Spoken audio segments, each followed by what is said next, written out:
बिस्मिल्लाहिर्रहमानिर्रहीम। अस्सलामु अलैकुम वरहमतुल्लाहि वबरकातुहू। आज फिर हमने डॉक्टर प्रोफेसर ज़ाहिद अब्बास राज़ी को दावत दी है कि वो आज हमारे प्रोग्राम में शरीक हों। डॉक्टर साहब, आपका बहुत बहुत शुक्रिया, आप हमारे प्रोग्राम में तशरीफ़ लाए।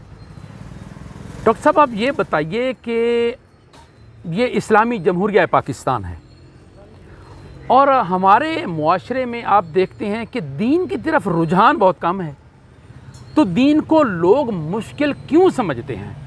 जज़ाकल्लाह। पहले तो आपका बड़ा शुक्रिया कि आपने मुझे इस मौजू पे बात करने का मौका दिया। असल तो ये मौजू उलमा का है, लेकिन हम सब के लिए दीन तो सब के लिए है। दीन सब के लिए है, हम सब तालिब इल्म हैं। हाँ, तो दीन अल्लाह ने बड़ा आसान बनाया है, इसलिए दीन को दीन फितरत कहा गया है। जी बिल्कुल बिल्कुल। फितरत के मतलब होता है जो चीज़ असल पे हो। जी जी जी। इंसान ये ऐसा दीन है, रैशनल रिलीजन, हाँ, एक अकली मजहब है, अकल भी मानती है इस चीज़ को। एक ऐसा मज़हब है कि अल्लाह ने सारी चीज़ें जो अच्छी ना उसको इकट्ठा करके मज़हब बना दिया। सुभान अल्लाह। गैर मुस्लिम भी अच्छी ज़िंदगी गुजारना चाहे ना, जी जी तो उसको भी इसी दीन के असूलों पे चलना पड़ेगा। जी जी जी जी असूल अल्लाह ने सब के लिए सेम है, लेकिन गैर मुस्लिम को फ़ायदा दुनिया में होगा, जी जी मुसलमान करेगा दुनिया आखिरत में फ़ायदा होगा। जी जी बिल्कुल। इसलिए हमारे लिए दीन बहुत आसान है, और इसकी मिसाल हम बहुत मुख्तसर सी, मतलब हमें तो हमारे लिए तो कुरान और हदीस ही है ना। जी जी तो सबसे आसान जो इसकी मिसाल है, वो एक दफ़ा हज़ूर सल्लल्लाहु अलैहि वसल्लम मजलिस में बैठे थे, तो एक बंदा आया सफ़ेद कपड़े पहने हुए, बिल्कुल सामने आके उनके दो जानों होकर बैठ गया। जी जी उन्होंने कुछ सवाल किए और फिर वापस चला गया। हज़ूर सल्लल्लाहु अलैहि वसल्लम ने, सहाबा सारे बैठे थे वहाँ पे, बड़े बड़े सहाबा, पूछा ये कौन है बंदा, आपको पता है? साहबा ने कहा या रसूल अल्लाह, ये कोई अजनबी नहीं मतलब मकामी तो नहीं है, हम जानते नहीं इसको, ना ये अजनबी लगता है कि इसके जिस्म पे कपड़ों पे कोई सफ़र का ही निशान नहीं है, निशान ही नहीं है। बिल्कुल साफ़ सुथरे थे। तो हज़ूर सल्लल्लाहु अलैहि वसल्लम ने फरमाया कि ये जिब्रील अलैहिस्सलाम थे और आपको अपना दीन समझाने आए थे। अल्लाह अकबर। उन्होंने चंद सवाल किए, इसमें पहला सवाल ये किया कि बताएं इस्लाम क्या है। हज़ूर सल्लल्लाहु अलैहि वसल्लम ने उसका जवाब दिया, जिसका मफ़हूम है कि इस्लाम ये है कि कल एक दफ़ा कलमा पढ़ना, फिर उसके बाद नमाज, रोज़ा, हज, ज़कात, जो इस्लाम की बुनियादें हैं। जी जी बिल्कुल। और इसको एक बंदे ने बड़ा प्यारे तरीके से बताया कि जो इस्लाम पे चलता है वो मुस्लिम है।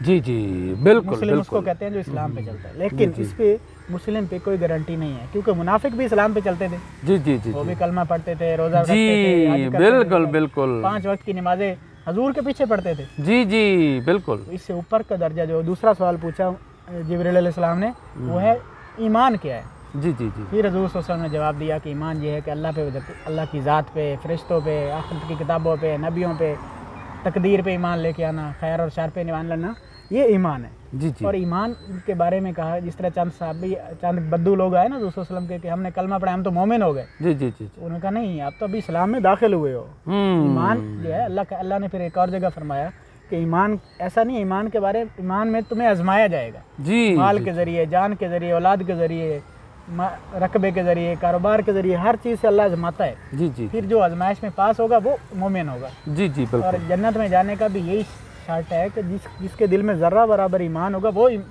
वो जन्नत में जाएगा, मोमिन जन्नत में जाएगा। मुस्लिम की कोई गारंटी नहीं है। तो देखना अल्लाह ताला कुरान मजीद में भी है ना, या अय्युहल्लज़ीना आमनू आमिनू, ऐ ईमान वालो ईमान लेके आओ। सुभान इसलिए अल्लाह। असल में मुसलमान आज क्यों परेशान है, ईमान, क्योंकि हमारे दीन में हम मुस्लिम पर खड़े हैं। जी जी और उसी पे खुश है। कहते हैं ना, मोमिन और मुनाफिक में बहुत सारे फ़र्क हैं। एक बड़ा फ़र्क ये है कि मोमिन अपने ईमान की फ़िक्र में रहता है, और मुनाफिक जो है उसको शैतान ने धोखा दिया है। इसकी कितनी मिसालें हमारे सामने। एक मजलिस में हज़ूर सल्लल्लाहु अलैहि वसल्लम ने 10 सहाबा को जन्नती होने का सर्टिफिकेट दिया, सुभान अल्लाह, जिसमें 4 हमारे खुलफा राशिदीन हैं। जी। लेकिन उनकी ज़िंदगी इसके बाद कैसी गुजरी, ये हमारे लिए मिसाल है। जी बिल्कुल। देखें हजूर की ज़िंदगी, बात पे उनको हमसे ज़्यादा यकीन था। जी जी बिल्कुल। अली रज़ी अल्लाह कहते हैं, अगर जन्नत जन्नम हमारे सामने खोल दी जाए तो हमारे ईमान में ज़रा बराबर फ़र्क ना है। सुभान अल्लाह। हमें यकीन है जो हजूर ने बता दिया वो होगा। बिल्कुल पुख्ता यकीन था। अच्छा डॉक्टर साहब, आपने मुसलमान की और इसकी मोमिन की बात की, तो मैं एक मस्जिद में आलिम दीन का बयान सुन रहा था। बड़ा उन्होंने बड़ी मतलब मुसलमान के हवाले से बड़ी खूबसूरत बात बताई। उन्होंने कहा जी मुसलमान अरबी ज़बान, चूँकि बड़ी फसी व बलीग ज़बान है, उन्होंने कहा कि मुसलमान अरबी ज़बान में उस ऊँट को कहते हैं जो अनफवान शबाब, जो जवानी चढ़ रहा हो और वो काबू में ना आ रहा हो, और उसको जो नुकेल डाली जाती है, तो फिर नुकेल डाली जाती है तो वो मुसलमान हो जाता है। यानी जैसे उसका मालिक जिधर उसकी डोर फेरता है वो उधर ही जाता है, उसका ताबे हो जाता है।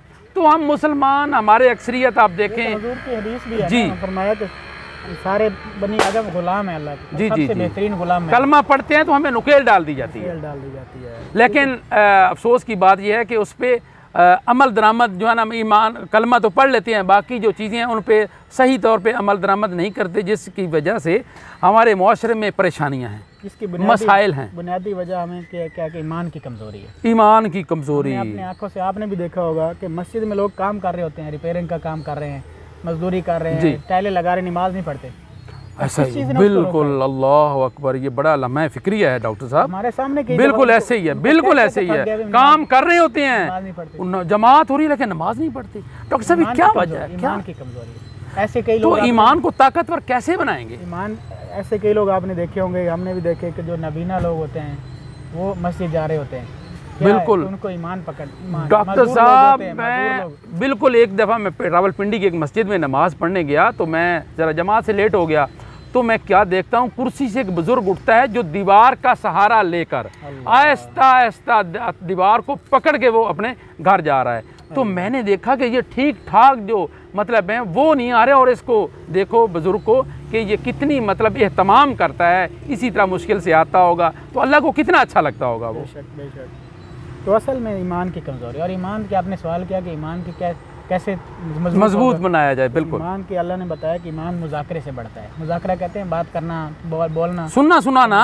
बिल्कुल। 13 साल हज़ूर सल्लल्लाहु अलैहि वसल्लम की मक्का की ज़िंदगी में ईमान की मेहनत जी, कोई उसमें अमल नहीं था, नमाज रोज़ा हज ज़कात तो था ही नहीं, तो बाद में हुक्म आए हैं। ऐसी मेहनत हुई कि 13 साल में जो लोग जिन्होंने कलमा पढ़ा एक भी मुनाफिक नहीं हुआ। अल्लाह अकबर, अल्लाह अकबर। ईमान इतने मजबूत हो गए थे, और यहाँ तक कि अल्लाह ने कह दिया ऐसे ईमान लेके आओ जैसे इन लोगों ने ईमान लाया। हाँ, सुभान अल्लाह, ऐसा ईमान, सुभान अल्लाह ने उसको मयार बना दिया। एक सहाबी का ऐसा ईमान था, क्योंकि उन्होंने ईमान पे मेहनत की थी। साहबा कहते थे पहले हमने ईमान सीखा, फिर हमने कुरान सीखा, फिर हमने नमाज सीखी। असल में आज जो नई मेहनत हो रही, ईमान की मेहनत नहीं हो रही। जी। और इसके बाद जो तीसरा दर्जा है हदीस जिब्राइल में जिस तरह सवाल हज़ूर सल्लल्लाहु अलैहि वसल्लम से किया गया, वो दर्जा एहसान का है। एहसान है कि जब भी कोई अमल करे कि अल्लाह मेरे सामने हो। एक मौलाना साहब बता रहे थे कि एक जुनैद बगदादी रहमतुल्लाह अलैह तवाफ़ कर रहे थे, साथ में एक लड़की तवाफ़ कर रही थी, वो इश्किया शेर पढ़ रही थी। अच्छा। जुनैद बगदादी ने उनको कहा कि तू शर्म नहीं आती, हरम में तू इश्किया शेर पढ़ रही है? उसने कहा तू मौलाना, उसको कहते बाबा तू किसका तवाफ़ कर रहा है? उसने कहा मैं अल्लाह के घर का, ये सामने खाना काबा का तवाफ़ कर रहा हूँ। तो वो आसमान की तरफ मुँह उठा के कहते या अल्लाह मैं तो तुझे देख रही हूँ और तेरे इश्क में शेर पढ़ रही हूँ, तो ये तेरा बाबा तेरे पत्थर के घर की तवाफ में लगा हुआ है। अल्लाह, उसकी ये बात लगी तो उस दिल में ऐसी लगी कि बेहोश हो गए। ये तो मुझसे भी आगे पहुंची। अल्लाह, ये है एहसान।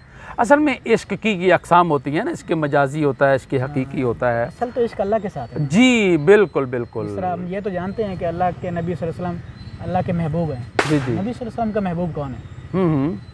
वो अल्लाह की ज़ात है। अल्लाह की ज़ात अपनी ज़ात पे बर्दाश्त कर लेते थे, लेकिन जब अल्लाह के ऊपर कोई बात होती है वो बर्दाश्त नहीं करते। मोहब्बत सी, अल्लाह से मोहब्बत थी। इसलिए एहसान का दर्जा हमारा टारगेट होना चाहिए। तो अल्लाह ताला भी तो कहता है ना शेख कि अगर तुम मुझसे मोहब्बत चाहते हो तो मेरे नबी से के तरीक़ों पर चलो, मेरे नबी से मोहब्बत करे, अल्लाह तुमसे मोहब्बत करेगा। तो इसलिए इस मजलिस का खुलासा ये है जी कि हमारे सामने ये 3 चीज़ें हों कि मैं किस दर्जे में हूँ, मुसलमान हूँ, मोमिन हूँ या मोहसिन हूँ। जी। टारगेट हमारा मोहसिन है। मोहसिन वो होता है जो अल्लाह का वली बन जाए। हर बंदा अल्लाह का वली बन सकता है, कुछ मुश्किल नहीं है, सिर्फ अल्लाह के हुक्म और नबी के तरीके पे आ जाए। सुभान अल्लाह, सुभान जो काम करना है देखना है कि मेरे नबी ने ये कैसा किया। इसकी एक आसान, एक बहुत ही आसान एक किताब जाने देखी, अलैकुम बि सुन्नती, 24 घंटे के सुनते हैं, सुबह से लेकर रात सोने तक।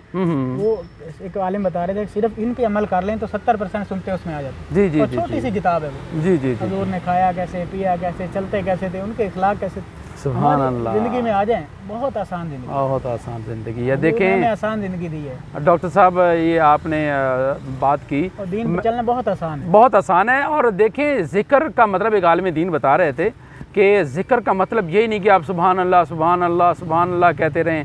उन्होंने कहा था जिक्र का मतलब ये है कि आप कोई भी काम, जिक्र याद को कहते हैं ना, कोई भी आप काम करने लगे तो अल्लाह और उसके रसूल को याद करें कि उन्होंने अल्लाह ने क्या हुक्म दिया, अल्लाह के नबी ने इस काम को कैसे किया, उस तरह हम काम करेंगे तो वही जिक्र है आपका। तो आपकी सारी ज़िंदगी 24 घंटे की ज़िंदगी जो है ना वो दीन इस्लाम पर गुजर सकती है और वो कामयाबी की ज़िंदगी है। बात आखिर में वही आती है कि कलमा पढ़ के हम पाबंद हैं। पाबंद, नुकेल डाल देगी, मालिक ने नुकेल डाल, थूक नहीं सकते, अपनी मर्जी से बैठ के पेशाब नहीं कर सकते, बिल्कुल अपनी बिल्कुल, मर्जी से किसी को देख नहीं सकते, जी जी अपनी मर्जी से किसी के सर पे हाथ नहीं रख सकते। जी जी जी जी, तो हर चीज़ में पाबंद है। जी जी जी जी, इस्लाम में सख्ती नहीं है, पाबंदी है।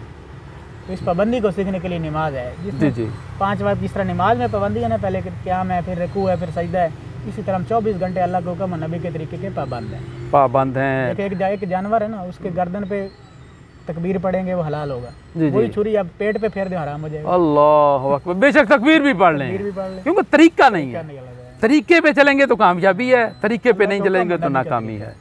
डॉक्टर प्रोफेसर ज़ाहिद अब्बास राज़ी बहुत पुरमग़ज़, बहुत खूबसूरत गुफ्तगू कर रहे थे। इसके साथ ही अब्दुल जब्बार अंसारी और प्रोफेसर डॉक्टर ज़ाहिद अब्बास राज़ी को इजाज़त दीजिए। अल्लाह निगहबान।